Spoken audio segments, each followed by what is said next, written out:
ఇది మొత్తం కాళేశ్వరం యొక్క సమగ్ర స్వరూపం. ఏం బాబు ఇది రావట్లేదు.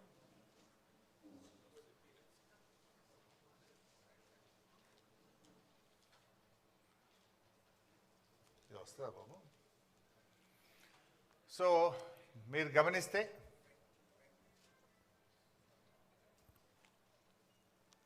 లేదు బ్యాక్ పైన వస్తుంది కానీ దీని మీద రావట్లేదు.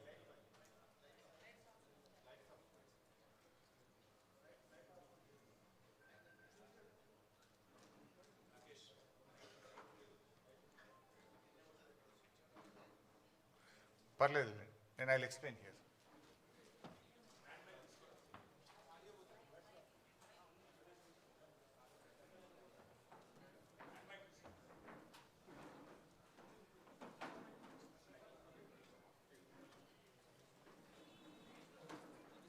మీరు గమనిస్తే ఇందులో యాక్చువల్గా తమ్మిడిహట్టి ఆ పైన, దిస్ ఈజ్ తమ్మిడిహట్టి. ఈ తమ్మిడిహట్టి దగ్గర నీళ్లు లేకపోతే మనం తమ్మిడిహట్టి ఈ సోర్స్ నుంచి ఇక్కడ ఎల్లంపల్లికి నీళ్ళు తెచ్చుకునే ప్రొవిజన్ ఉండేది. తమ్మిడిహట్టి నుంచి ఎల్లంపల్లికి నీళ్లు అవకాశం లేదు కనుక, నీళ్లు తక్కువ ఉన్నాయి కనుక తమ్మిడిహట్టి నుంచి మనము మేడిగడ్డకు రావడం జరిగింది. This is Medigadda, this is Annaram, then this is Sundilla. Sundilla నుంచి మనం ఎల్లంపల్లికి తెచ్చుకుంటాం. మారింది ఓన్లీ ఒకటే సిస్టమ్. తమ్మిడిహట్టి నుంచి ఎల్లంపల్లికి నీళ్ళు వచ్చే బదులు మేడిగడ్డ నుంచి ఎల్లంపల్లికి నీళ్లు తెచ్చాం. మారింది ఒకటే. ఇది మిగతాదంతా కూడా ఆల్రెడీ ఇంటాక్ట్ ఉన్నటువంటి సిస్టమే. ఇది కూడా ఎందుకు మార్చాము అనేది నేను ముందు ఎక్స్ప్లెయిన్ చేస్తాను. అంటే దానికంటే ముందు నేను చెప్పాల్సింది ఏంటంటే, కాళేశ్వరం యొక్క గొప్పతనం ఏంటంటే, కాళేశ్వరంకు దేర్ ఆర్ 3 సోర్సెస్. ప్రతిసారి మేడిగడ్డ నుంచే మనము నీళ్లు తీసుకురావాల్సిన అవసరం లేదు. పైన ఎస్ఆర్ఎస్పిలో బ్రహ్మాండమైనటువంటి వరద వస్తే, ఎస్ఆర్ఎస్పి ప్రాజెక్టుకు నీళ్ళు వస్తే, ఎస్ఆర్ఎస్పి నుంచి మిడ్ మానేరుకు డైరెక్ట్గా నీళ్లు తెచ్చుకుంటాం. మిడ్ మానేరుకు ఎస్ఆర్ఎస్పి నుంచే నీళ్ళు వస్తాయి. ఎస్ఆర్ఎస్పి నుంచి 2 రకాలుగా నీళ్ళు వస్తాయి మిడ్ మానేరుకు. ఒకటి వరద కాలువ ఉంది, రెండోది నార్మల్ ఎస్ఆర్ఎస్పి కెనాల్ ఉంది. సో గోదావరిలో మంచి వర్షాలు పడి ఎస్ఆర్ఎస్పి నిండితే గ్రావిటీ ద్వారా ఎస్ఆర్ఎస్పి నుంచి మనం మిడ్ మానేరుకు నీళ్లు తెచ్చుకోవడం జరుగుతుంది. సో మిడ్ మానేరుకు నీళ్ళు వచ్చినప్పుడు ఏమైందంటే, we will operate Motors only from mid Manair.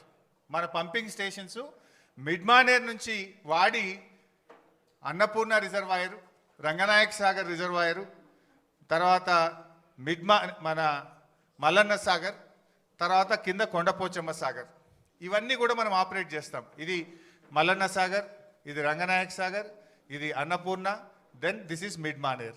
ఇగో ఎస్ఆర్ఎస్పి నుంచి 2 సిస్టమ్స్ ఉన్నాయి. ఇది వరద కాలువ ద్వారా నీళ్ళు వస్తాయి, 2 ఎస్ఆర్ఎస్పి కెనాల్ ద్వారా కూడా నీళ్ళు వస్తాయి. సో మనకు ఎప్పుడన్నా గోదావరిలో మంచి వరద వచ్చినప్పుడు, మంచి వర్షాలు వచ్చినప్పుడు మనము ఈ మేడిగడ్డ ఆపరేట్ చేయము, ఎల్లంపల్లి కూడా ఆపరేట్ చేయము. డైరెక్టు ఎస్ఆర్ఎస్పి నుంచే మిడ్ మానేరుకు గ్రావిటీ ద్వారా నీళ్ళు వస్తే ఇక్కడి నుంచి మాత్రమే పంపింగ్ సిస్టమ్ను ఆపరేట్ చేసుకునే ఫెసిలిటీ ఉంది. Point number 1.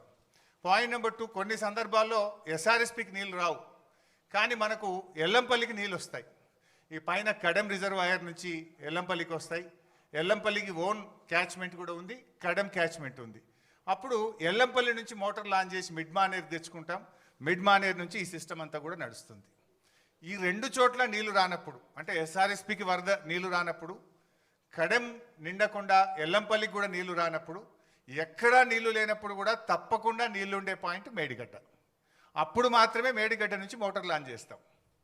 అయితే ఈ మధ్య మీరు చూస్తే గవర్నమెంట్ కాళేశ్వరం వాడకుండానే పంట పండింది అని ఒక గోబల్స్ ప్రచారం చేస్తున్నారు కాంగ్రెస్ నాయకులు. ముఖ్యంగా ఉత్తమ్ కుమార్ రెడ్డి, రేవంత్ రెడ్డి పదే గోబల్స్ ప్రచారం చేస్తున్నారు. అది కాళేశ్వరం వాడకుండా కాదు. మనకు ఈసారి మంచి వర్షాలు పడ్డాయి. నార్మల్ రెయిన్ఫాల్ కంటే లాస్ట్ ఇయర్ ఎక్సెస్ రెయిన్ఫాల్ ఉంది తెలంగాణలో. అందువల్ల వర్షాలు బాగా పడడం వల్ల ఏమైంది, ఎస్ఆర్ఎస్పి నుంచి మిడ్ మానేరుకు నీళ్ళు తెచ్చుకున్నాం. మిడ్ మానేరులో పంపు చేసి అన్నపూర్ణ, రంగనాయక్ సాగర్, మల్లన్న సాగర్, కొండపోచమ్మ సాగర్ ఇవన్నీ కూడా నింపినాం ఈసారి.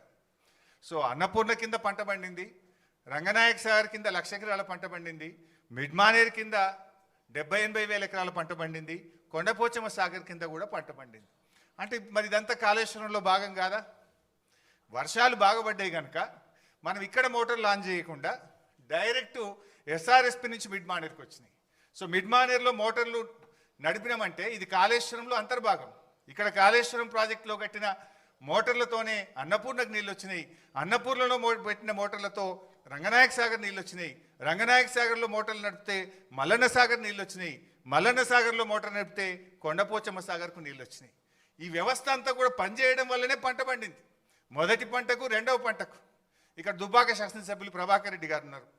వారికి మల్లన్న సాగర్ నుంచి దాదాపు వారి నియోజకవర్గంలో కొన్ని వందల చెరువులు చెక్ డ్యాములు నింపితే అద్భుతమైన పంట పండింది.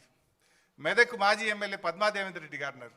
ఇదే మల్లన్న సాగర్ నుంచి రామాయణపేట కెనాల్ ద్వారా నీళ్ళు ఇస్తే కొన్ని వేల ఎకరాల్లో దుబ్బాక మెదక్ నియోజకవర్గంలో పంట పండింది. కొండపోచమ్మ సాగర్ నుంచి ఇటు యాదగిరిగుట్ట ఆలేరు నియోజకవర్గానికి గజ్వేల్ నియోజకవర్గానికి ఇవాళ నీళ్లు పోయినాయి అంటే గోదావరి నీళ్లు కొండపోచమ్మ నుంచి యాసంగిలో నీళ్లు వదిలిండ్రు. సుంతాల మహేందర్ రెడ్డి గారు ఉన్నారు. అక్కడ కొత్త గెలిచిన ఎమ్మెల్యే పోయి ఆ నీళ్ళ కొబ్బరికాయలు కొట్టుండే. ఎక్కడి ఆ నీళ్లు? కొండపోచమ్మ సాగర్కు నీళ్ళు ఎక్కడి నుంచి వచ్చినాయి? Kondapochamma Sagar is part of Kaleshwaram. Kaleshwaram నీళ్ళు అక్కడికి వచ్చినాయి కనుక అక్కడి నుంచి కెనాల్ ద్వారా ఆలేరు నియోజకవర్గంలో మన యాసంగి పంటకు నీళ్ళు ఇచ్చినాము. సిద్దిపేట నియోజకవర్గానికి నీళ్ళు ఇచ్చినాము. సిరిసిల్ల నియోజకవర్గానికి నీళ్ళు ఇచ్చినాము. అట్లా కొన్ని లక్షల ఎకరాల్లో కాళేశ్వరం ద్వారా మొన్న పంట పండింది. అయితే వీళ్ళేం ప్రచారం చేస్తున్నారు? కాళేశ్వరం వాడకుండానే పంట పండిందనే దుష్ప్రచారం చేస్తున్నారు. ఇవన్నీ కూడా కాళేశ్వరంలో అంతర్భాగం. అయితే ఈసారి మనకు ఎల్లంపల్లిలో మంచి నీళ్ళు వచ్చినాయి కడెం నుంచి. సో ఎల్లంపల్లి మోటార్లు రన్ చేసి ఎల్లంపల్లి ద్వారా కాళేశ్వరం సిస్టమ్ పనిచేసింది. మిడ్మానేర్ ద్వారా కాళేశ్వరం సిస్టమ్ పనిచేసింది. ఈ రెండు సిస్టంలు వాడడం వల్ల ఈసారి బ్రహ్మాండమైనటువంటి పంటలు పండినాయి. వేలాది చెరువులు నింపినాం, వందలాది చెక్ డ్యాములు నింపినాం. నేరుగా కెనాల్స్ ద్వారా కూడా వేలాది ఎకరాలకు లక్షలాది ఎకరాలకు కాళేశ్వరం ద్వారా ఈసారి నీళ్ళు ఇచ్చినాం. అయితే this year is a good year.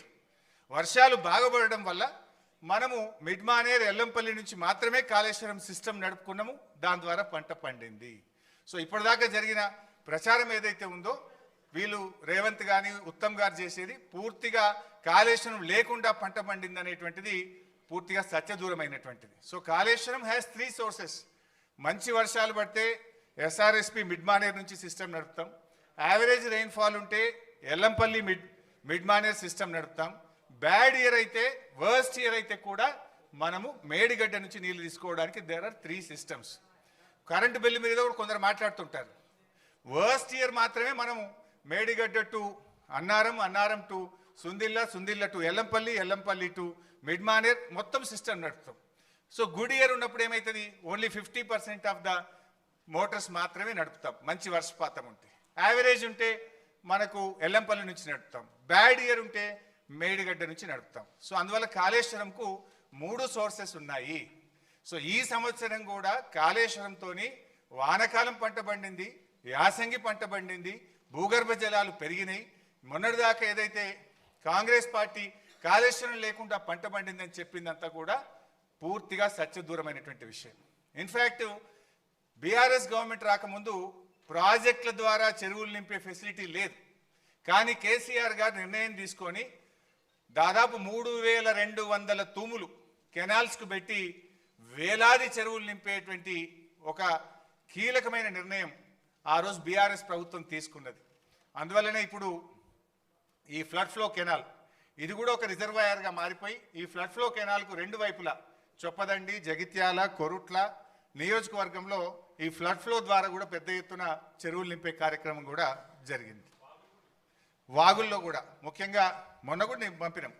ఈ మన మిడ్మానేర్ నుంచి మొన్న ఎండాకాలం దుబ్బాక నియోజకవర్గంలోని కుడవెల్లి వాగు నీళ్ళు వదిలితే మన ముస్తాబాద్లోని అప్పర్ మానేర్ ప్రాజెక్టు నిండింది. అదేవిధంగా కొండపోచమ్మ సాగర్ నుంచి హల్దీ వాగులో నీళ్లు వదిలితే నర్సాపూర్ నియోజకవర్గం సుంతా లక్ష్మారెడ్డి గారి నియోజకవర్గంలో దాదాపు 10ల సంఖ్యలో చెక్ డ్యాంలలో వెల్దుర్తి, కొల్చారం, కౌడిపల్లి ఆయా మండలాలకు నీళ్లు వెళ్ళి బ్రహ్మాండంగా ఆ ప్రాంతంలో పంటలు పండినాయి. మన యాసంగిలో కూడా పంటలు పండినాయి. సో కాళేశ్వరం ద్వారా మనము యాసంగిలో కూడా బ్రహ్మాండమైనటువంటి పంటలు పండినాయి. సో కాళేశ్వరం వాడకుండా పంట పండిందని కాంగ్రెస్ చేస్తున్న దుష్ప్రచారం పూర్తిగా సత్యదూరమైనటువంటిది.